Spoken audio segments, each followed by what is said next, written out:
Di dunia yang ramai ini, ada orang-orang yang tidak terlihat. Mereka tidak bersuara, bukan karena tidak punya sesuatu untuk dikatakan, tetapi karena terlalu banyak luka yang harus mereka diamkan. Mungkin kamu adalah salah satunya. Kamu pernah dihancurkan, bukan oleh tangan, tapi oleh kata-kata, bukan oleh pukulan, tapi oleh hinaan yang menempel di pikiran, dan terus berputar.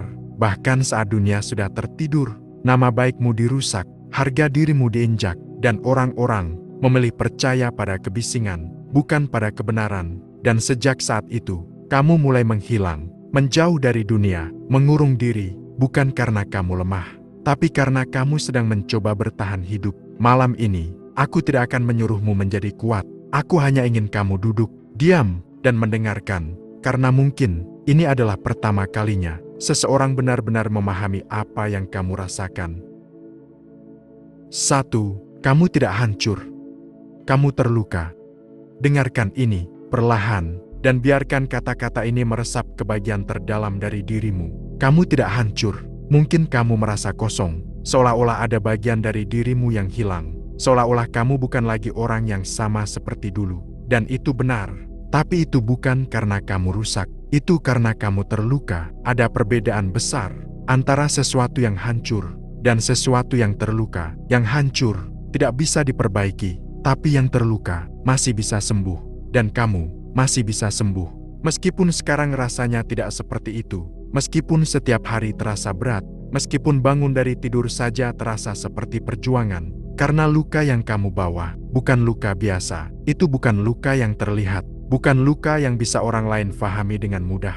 Itu luka dari kata-kata, kata-kata yang mungkin terdengar ringan bagi orang lain, tapi menusuk dalam dan tinggal lama di pikiranmu. Kata-kata yang diulang-ulang hingga kamu mulai mempercayainya, dan tanpa kamu sadari, suara mereka menjadi suara di dalam kepalamu sendiri. Itulah luka yang paling berbahaya, bukan karena keras, tapi karena terus berbisik. Dan Stoikisme mengajarkan sesuatu yang sangat penting, bahwa dunia luar tidak pernah benar-benar memiliki kekuatan untuk menghancurkan kita. Yang menghancurkan kita adalah bagaimana kita menerima dan memaknai apa yang terjadi. Bukan berarti rasa sakitmu tidak nyata. Bukan, rasa sakitmu nyata, sangat nyata. Tapi penderitaan yang terus kamu rasakan seringkali datang dari pikiran yang terus mengulang luka itu lagi dan lagi dan lagi. Seolah-olah kamu hidup di hari yang sama, meskipun waktu sudah berjalan. Dan disinilah, perlahan, kamu perlu mengambil kembali kendali.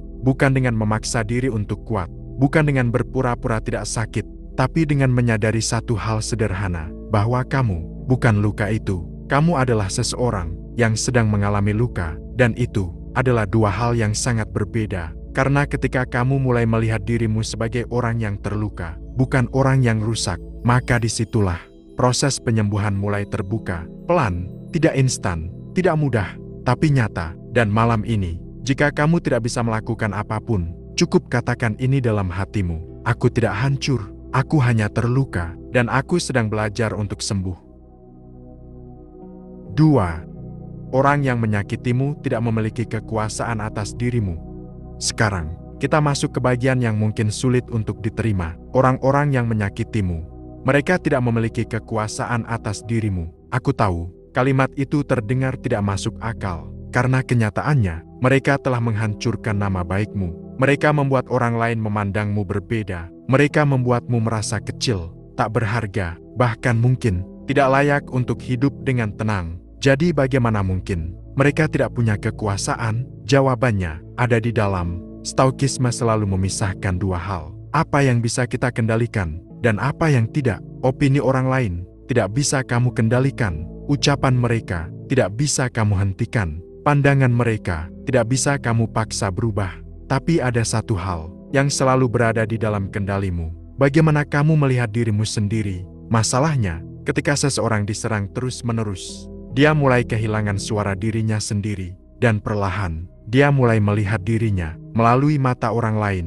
Itulah jebakan paling halus. Kamu tidak lagi hidup sebagai dirimu, tapi sebagai bayangan dari apa yang orang lain katakan tentangmu.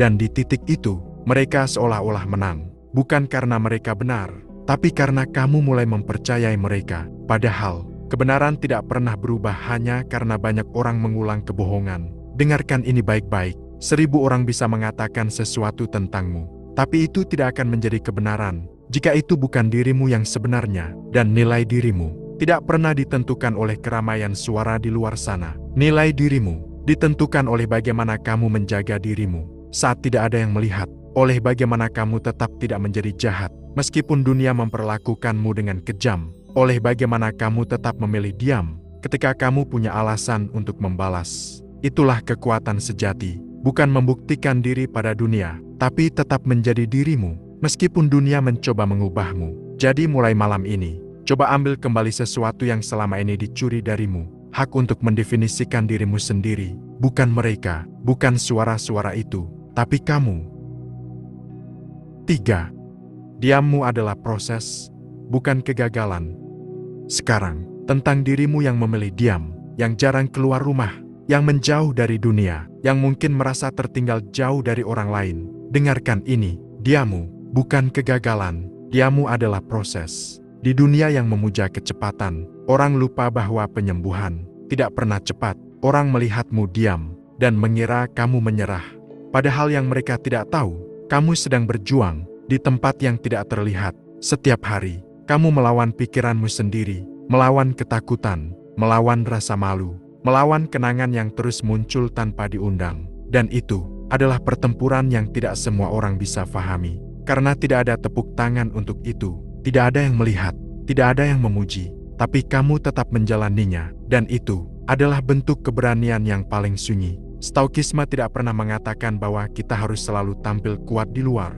Stoikisme mengajarkan bahwa kekuatan sejati seringkali terjadi dalam keheningan, dalam momen ketika kamu memilih untuk tidak menyerah, meskipun tidak ada yang tahu kamu sedang berjuang. Jadi jika hari ini kamu hanya bisa bangun, lalu duduk, dan mencoba bertahan, itu sudah cukup. Jika hari ini kamu memilih untuk tidak keluar, karena kamu belum siap, itu tidak apa-apa, karena penyembuhan tidak mengikuti jadwal orang lain, ia mengikuti ritme hatimu. Dan setiap detik kamu bertahan, setiap napas yang kamu ambil, itu adalah bukti bahwa kamu masih melangkah. Meskipun sangat pelan, dan pelan bukan berarti gagal, pelan berarti kamu memilih untuk tetap hidup. 4. Kamu tidak harus membuktikan apapun.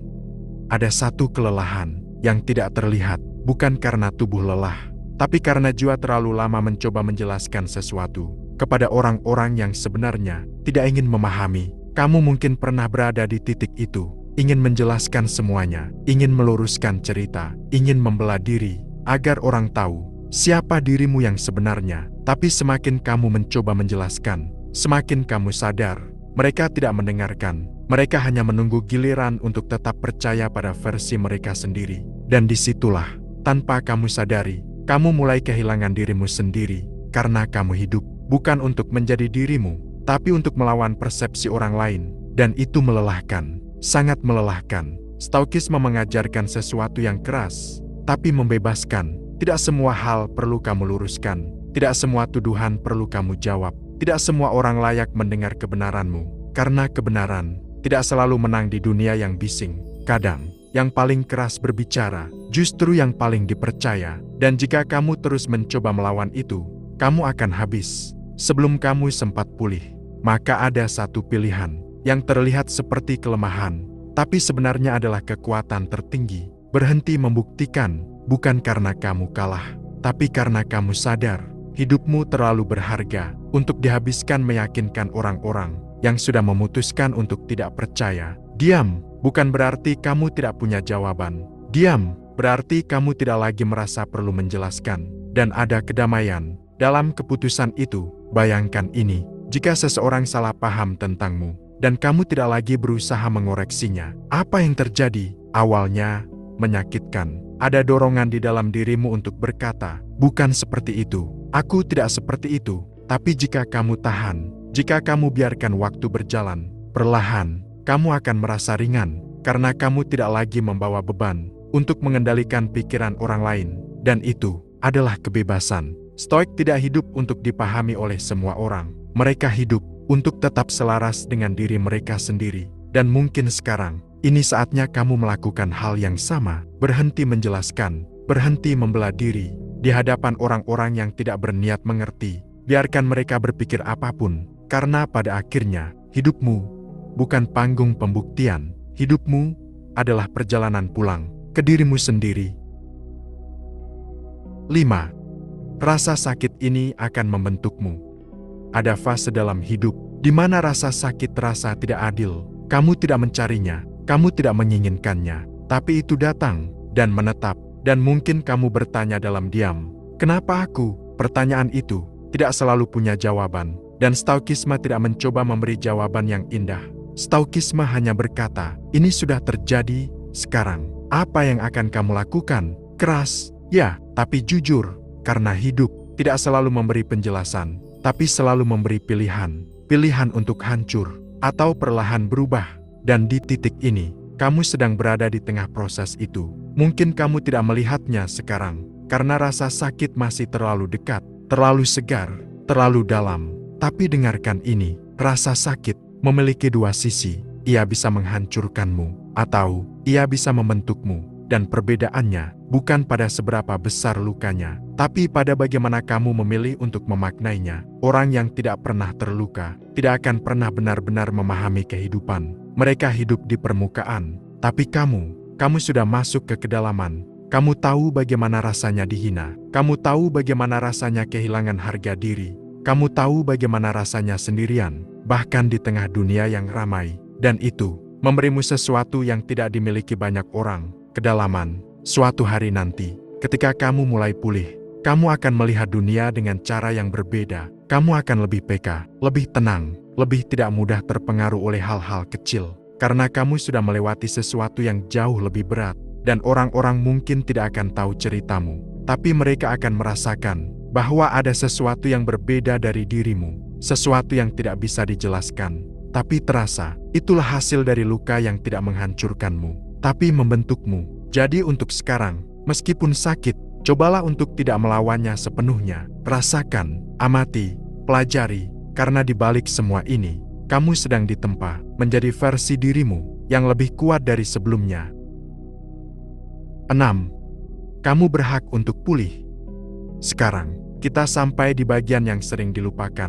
Kamu berhak untuk pulih, tapi anehnya, banyak orang tidak merasa seperti itu. Mereka merasa harus cepat sembuh, harus kembali normal, harus terlihat baik-baik saja, seolah-olah luka mereka adalah sesuatu yang memalukan. Padahal tidak ada yang salah dengan butuh waktu, tidak ada yang salah dengan merasa lelah, tidak ada yang salah dengan belum siap menghadapi dunia. Kamu tidak sedang tertinggal, kamu sedang memulihkan sesuatu yang pernah dihancurkan, dan itu butuh waktu, banyak waktu. Stoikisme bukan tentang memaksa diri untuk tidak merasakan apapun, bukan tentang menjadi dingin, bukan tentang menekan emosi. Stoikisme adalah tentang memahami bahwa rasa sakit adalah bagian dari hidup, dan kita bisa melewatinya tanpa kehilangan diri kita sendiri. Jadi jika hari ini kamu merasa rapuh, tidak apa-apa. Jika hari ini kamu merasa ingin menangis, tidak apa-apa. Jika hari ini kamu hanya ingin diam, itu juga tidak apa-apa, karena penyembuhan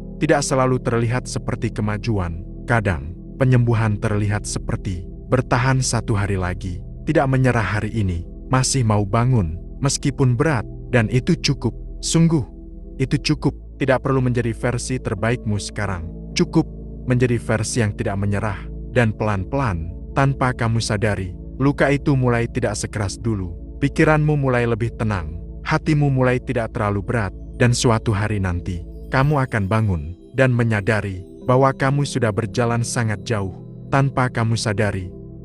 Jika malam ini terasa sunyi, biarkan sunyi itu menjadi teman. Jika pikiranmu berisik, biarkan kata-kata ini menjadi penyeimbang. Tidak semua luka harus hilang malam ini. Tidak semua beban harus selesai sekarang. Kadang, cukup dengan bertahan dan tidak menyerah. Itu sudah lebih dari cukup. 7. Masa lalu tidak menentukan akhir ceritamu. Ada hal yang sering membuat seseorang terjebak, bukan kejadian itu sendiri, tapi bayangannya. Masa lalu tidak benar-benar pergi. Ia tinggal di ingatan, di potongan-potongan kejadian yang tiba-tiba muncul tanpa diminta, di suara-suara yang pernah kamu dengar, yang kadang masih terulang, seolah-olah itu terjadi lagi, sekarang. Dan setiap kali itu muncul, kamu merasa kembali ke titik yang sama, seolah-olah kamu tidak pernah benar-benar bergerak maju. seolah-olah kamu terjebak. Tapi dengarkan ini, masa lalu hanya memiliki satu kekuatan. Ia bisa mengingatkan, tapi ia tidak bisa menentukan apa yang akan kamu lakukan hari ini. Ia tidak bisa memaksamu untuk tetap menjadi orang yang sama. Ia tidak bisa menghentikanmu untuk berubah. Stoikisme melihat masa lalu bukan sebagai beban, tapi sebagai fakta, sesuatu yang sudah terjadi, sesuatu yang tidak bisa diubah. Dan karena itu, tidak perlu terus dilawan, karena semakin kamu melawan masa lalu, semakin kamu terikat padanya, semakin kamu membencinya, semakin ia memiliki tempat di dalam dirimu. Maka perlahan, bukan melupakan, tapi menerima, bukan berarti menyetujui apa yang terjadi, bukan berarti membenarkan luka itu, tapi menerima bahwa itu sudah menjadi bagian dari ceritamu. Dan dari sana, kamu punya pilihan, tetap hidup di dalam cerita itu, atau mulai menulis halaman baru. Karena hidupmu tidak berhenti di satu kejadian, tidak berhenti di satu hinaan, tidak berhenti di satu masa gelap. Masih ada waktu, masih ada ruang, masih ada kemungkinan untuk menjadi seseorang yang berbeda dari yang dulu. Dan mungkin, perlahan, kamu tidak perlu menghapus masa lalu itu. Kamu hanya perlu berhenti, membiarkannya mengendalikan masa depanmu.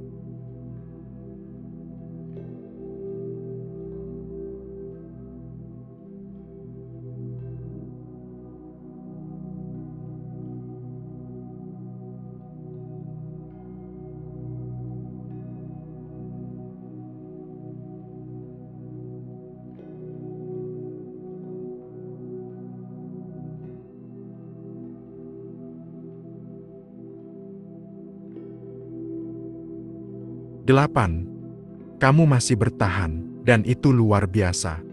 Coba sekarang, berhenti sejenak, dan lihat dirimu sendiri, bukan dengan keras, bukan dengan kritik, tapi dengan jujur.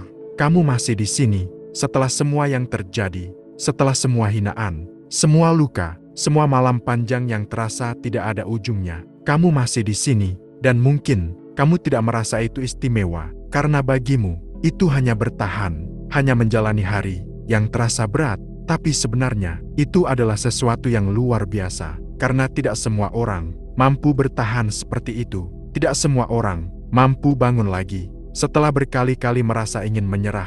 Tidak semua orang mampu diam dan tetap hidup di tengah pikiran yang terus berisik, tapi kamu melakukannya setiap hari, tanpa disadari, tanpa dihargai, tanpa dilihat, dan itu adalah bentuk kekuatan yang paling sunyi. Kekuatan yang tidak terlihat di luar, tapi sangat nyata di dalam. Stoikisme tidak mengukur kekuatan dari seberapa keras seseorang terlihat, tapi dari seberapa kuat ia bertahan ketika tidak ada yang melihat.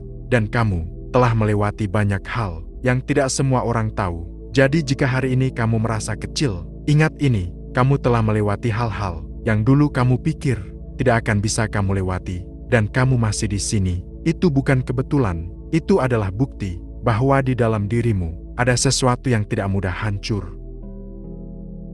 9. Hidupmu tidak berhenti di sini.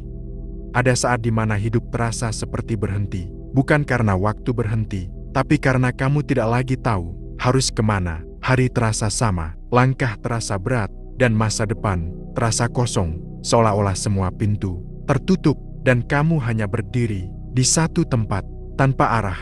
Jika kamu pernah merasa seperti itu, kamu tidak sendirian. Banyak orang yang diam-diam berada di titik itu. Tapi yang perlu kamu tahu, hidup tidak berhenti hanya karena kamu berhenti sejenak. Dunia mungkin terasa menjauh, tapi waktu tetap berjalan. Dan selama waktu berjalan, selalu ada kemungkinan untuk sesuatu berubah.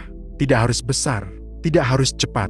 Kadang, perubahan dimulai dari hal kecil, dari satu hari yang sedikit lebih ringan, dari satu pikiran yang sedikit lebih tenang, dari satu langkah kecil yang kamu ambil, meskipun ragu, dan itu cukup.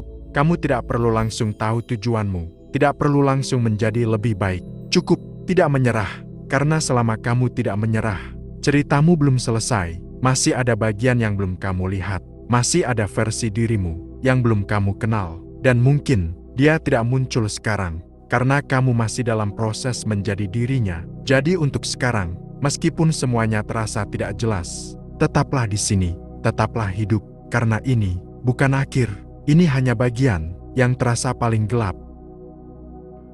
10. Suatu hari nanti, kamu akan berdamai. Bayangkan ini, bukan sekarang, tapi suatu hari nanti, kamu bangun di pagi hari, dan untuk pertama kalinya, rasa itu tidak seberat biasanya. Pikiranmu tidak seberisik dulu, hatimu tidak setegang dulu, dan kamu mungkin tidak langsung sadar. Tapi ada sesuatu yang berubah, pelan, halus, tapi nyata. Luka itu tidak lagi mengendalikanmu, kenangan itu tidak lagi menghancurkanmu, suara-suara itu tidak lagi menentukan siapa dirimu. Dan di titik itu, kamu tidak menang atas orang lain, kamu tidak membuktikan apapun, kamu hanya berdamai dengan dirimu sendiri, dengan masa lalu, dengan semua hal yang dulu terasa tidak bisa diterima. Dan damai itu bukan datang karena semuanya sempurna, bukan karena semua luka hilang, tapi karena kamu tidak lagi melawan dirimu sendiri. Kamu menerima bahwa kamu pernah jatuh, kamu menerima bahwa kamu pernah hancur, dan kamu juga menerima bahwa kamu berhasil bangkit. Dan disitulah kedamaian itu muncul, bukan dari luar, tapi dari dalam. Dan ketika hari itu datang, kamu akan melihat ke belakang, dan mungkin tersenyum kecil, sambil berkata dalam hati, aku berhasil melewati semuanya. Dan mungkin tidak ada yang tahu perjalananmu, tidak ada yang melihat perjuanganmu, tapi kamu tahu, dan itu cukup, sangat cukup. Sekarang, jika kamu masih mendengarkan ini, itu berarti kamu masih bertahan, dan itu sudah lebih dari cukup untuk hari ini. Tidak perlu terburu-buru sembuh, tidak perlu menjadi kuat sekarang. Cukup tetap di sini, bernapas, dan percaya bahwa pelan-pelan, tanpa kamu sadari, kamu sedang menuju kedamaianmu sendiri. Di titik paling sunyi, kamu menemukan dirimu. Sekarang, tidak perlu melakukan apapun, tidak perlu menjadi siapa-siapa, tidak perlu terlihat kuat di hadapan dunia yang bahkan tidak benar-benar mengenalmu. Cukup duduk di sini bersama dirimu sendiri, tarik napas perlahan, dan rasakan bahwa kamu masih hidup di tengah semua luka, di tengah semua hinaan, di tengah semua malam panjang yang pernah kamu lewati. Kamu masih di sini, dan mungkin tidak ada yang tahu seberapa berat perjalananmu. Tidak ada yang melihat berapa kali kamu hampir menyerah, berapa kali kamu menangis dalam diam, berapa kali kamu merasa tidak sanggup lagi melanjutkan hidup ini. Tapi kamu tetap di sini, dan di titik ini, dunia mungkin tidak memberimu tepuk tangan, tidak ada yang datang untuk mengatakan bahwa kamu hebat, tidak ada yang benar-benar mengerti apa yang sudah kamu lewati. Tapi dengarkan ini dengan sangat pelan dan sangat dalam. Kamu tidak perlu diakui untuk menjadi berharga, karena nilai dirimu tidak pernah bergantung pada suara di luar sana. Nilai dirimu tidak pernah ditentukan oleh orang-orang yang bahkan tidak memahami lukamu. Nilai dirimu sudah ada sejak awal, tenang, diam, tapi nyata. Dan mungkin selama ini, kamu terlalu sibuk mencoba bertahan dari dunia, sampai lupa bahwa ada satu tempat yang selalu bisa kamu pulang. Bukan tempat di luar, tapi di dalam dirimu sendiri. Tempat di mana kamu tidak perlu berpura-pura, tidak perlu menjelaskan, tidak perlu membuktikan apapun. Tempat di mana kamu cukup menjadi dirimu yang apa adanya, dengan semua luka, dengan semua ketakutan, dengan semua bagian yang pernah kamu sembunyikan. Dan anehnya, di tempat itu, kamu tidak ditolak, kamu diterima sepenuhnya. Malam ini, biarkan semua beban itu perlahan turun. Tidak perlu sekaligus, tidak perlu sempurna, cukup sedikit demi sedikit. Lepaskan keinginan untuk dipahami semua orang. Lepaskan kebutuhan untuk terlihat baik-baik saja. Lepaskan beban untuk menjadi seseorang yang bukan dirimu. Dan untuk pertama kalinya, mungkin dalam waktu yang lama, izinkan dirimu untuk merasa cukup, bukan karena semuanya sudah selesai, bukan karena hidup sudah mudah, tapi karena kamu masih bertahan.